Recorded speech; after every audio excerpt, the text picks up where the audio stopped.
सबको पता है कि उनके साथ क्या हुआ था, क्या नहीं हुआ था। तो आज भी हम उन चीज़ों को याद करते हैं तो रोते खड़े होते हैं। लेकिन कहते हैं कि एक पत्नी के लिए एक पति ही सब कुछ होता है, और वो देश ऐसे चले जाते हैं तो उसका जीवन कुछ भी नहीं रहता।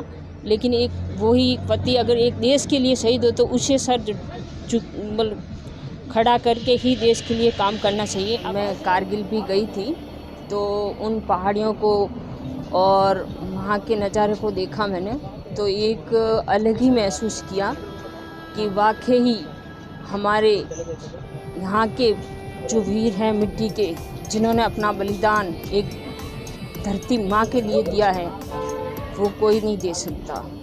और उस मिट्टी से मैंने तिलक लगाया अपना। वहाँ जाने के बाद एक ऐसा महसूस हुआ कि हम किसी की गोद में आ गए हैं। तो फिर हमारे जवानों को तो उनका एक शक्ति और वो धरती माँ की मिलती है, जिसके लिए वो अपनी लड़ाई लड़ते हैं और फिर शहीद हो जाते हैं धरती माँ की गोद में। तो ये बहुत ही महत्वपूर्ण है।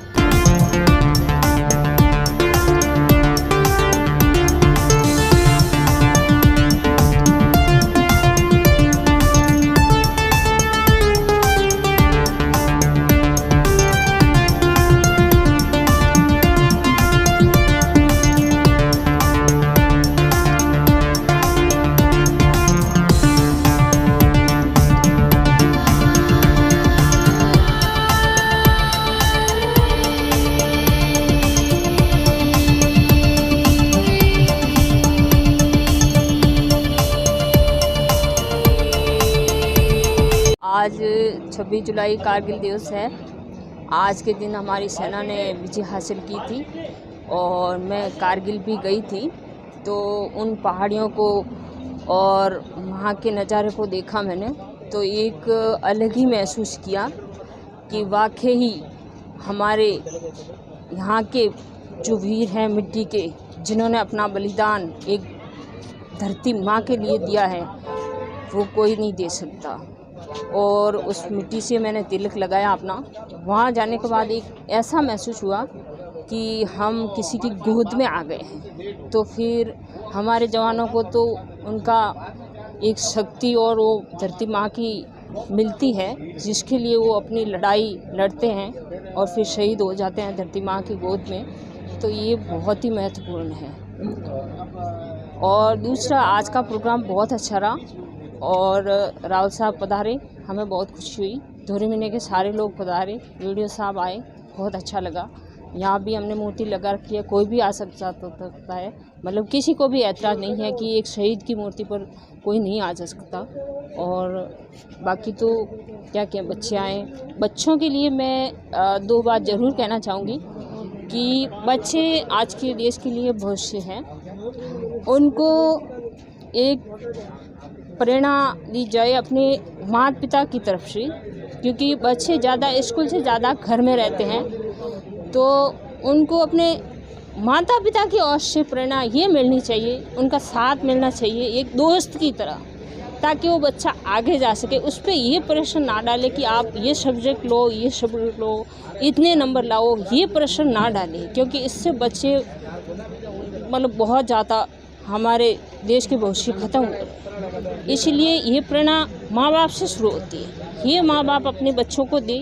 बच्चे देश के लिए भविष्य हैं। आज उनके लिए माता पिता के लिए, अपने परिवार के लिए, अपने गांव के लिए, देश के लिए तैयार होना चाहिए। उनके लिए भावना, जो अंदर का जो हृदय है, वो जागरूक होना चाहिए कि हम देश के भविष्य हैं। ये चीज़ एक माता पिता ही कर सकता है, स्कूल में टीचर कर सकते हैं। तो ये मेरी सबसे प्रेरणा और आगे भी यही रहेगी कि बच्चे देश के भविष्य हैं, उन्हें अच्छे से तैयार किया जाए, ताकि हमारे देश पे कोई मुश्किल ना आ पाए। चाहे वो टीचर में जाए, चाहे वो सेना में जाए, चाहे वो पुलिस में जाए, कहीं भी जाए, उनका सर सिर्फ तिरंगे के सामने ही झुकना चाहिए।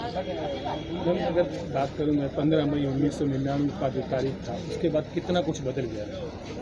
उसके बाद तो बहुत कुछ बदल गया। उस टाइम फ़ोन भी नहीं था, सिर्फ पेपर में न्यूज़ आती थी या कोई टीवी पे न्यूज़ आती थी तो पता चलता था। हमें भी बहुत लेट पता चला, हमें गांव ले जाया गया, बाद में पता चला। न्यूज़ आई थी पड़ोस में टीवी पे कि ऐसा ऐसा हो गया है, उसमें इतने इतने शहीद हो गए हैं, हमें तो पता भी नहीं चला। तो इसमें और आज के युवाओं में बहुत प्रेरणादायक है और उन्होंने एक जज्बा भी उठा के रखा है कि भाई देश के लिए हमें कुछ करना है, हमें कुछ बढ़ना है। ये जज्बा तो जवान के अंदर ही, बच्चों के या जवान के जो आज के युवा हैं उसके अंदर ही होना चाहिए, ताकि हम देश की सेवा कर पाएंगे। नहीं तो अपन कुछ भी नहीं करना, क्योंकि ये प्रेरणा अंदर से ही लागू होती है, बाहर से नहीं। तो ये चीज़ आप जिस वक्त करगिल गए थे, उनकी जी। रेजिमेंट के जो लोग थे उनसे मिले थे, तो क्या सुनाया था उस दिन, क्या हुआ था? और वहाँ बहुत बड़ा फंक्शन हुआ था। हम 18,000 फीट ऊपर गए थे, वहाँ बहुत बड़ा प्रोग्राम हुआ था। वहाँ कारगिल जहाँ लड़ाई हुई थी वहाँ से बहुत ही नज़दीक था, वहाँ पे दिखाया गया, सम्मानित किया था। बहुत अच्छा प्रोग्राम था। बताया क्या गया था जिस दिन शहीद हुए थे, उस दिन क्या क्या हुआ था, किस तरह से गए थे? मुझे इतना ज़्यादा जानकारी नहीं है, लेकिन वो घर से तो कुछ बता के गए नहीं थे, क्योंकि पहले ऐसा कुछ था नहीं। एक महीने पहले लेटर आया था, तो उसमें लिखा था सब ठीक ठाक है। लेकिन जब 7 महीने पहले गए थे तो हम अपनी मम्मा को ये कह के गए थे कि मम्मा युद्ध छिड़ सकता है। मुझे तो कुछ नहीं बताया। पहले फ़ोन वगैरह कुछ था नहीं, बात वगैरह कुछ हुई थी और लेटर आया था तो कह रहे थे ठीक ठाक है। और फिर बाद में तो ये सुनाई आई और कुछ आया नहीं। सौरभ कालिया वाला जो पूरा दल था, सबसे पहले दल के अंदर ये थे, तो जी। इन्हीं की शहादत के बदले देश को पता चला कि सब ये स्थिति इतनी खराब हो गई है। तो जी। उनकी रेजिमेंट के जो साथी थे उन्होंने क्या बताया, किस तरह? वहाँ पे फौज आर्ट नहीं थी। कारगिल में सब यूनिट के आते हैं और ऑफिसर वगैरह सब मिले, तो वहाँ फौज आर्ट नहीं थी। फौज आर्ट में तो हम कई बार जा चुके हैं और उन्होंने सम्मानित करने के लिए बुलाया भी है और अभी भी बुला रहे हैं। तो उन्होंने ये बात नहीं बताई। वहाँ तो सब जगह के होते हैं, इसीलिए। बहुत अत्याचार किया गया था। हाँ, अत्याचार तो किया था, वो मैं आपको नहीं बता सकती क्योंकि मैं उनकी एक पत्नी हूँ, इसलिए। ये सबको पता है कि उनके साथ क्या हुआ था, क्या नहीं हुआ था। तो आज भी हम उन चीज़ों को याद करते हैं तो रोते खड़े होते हैं। लेकिन कहते हैं कि एक पत्नी के लिए एक पति ही सब कुछ होता है, और वो देश मतलब ऐसे चले जाते हैं तो उसका जीवन कुछ भी नहीं रहता। लेकिन एक वही पति अगर एक देश के लिए शहीद हो तो उसे सर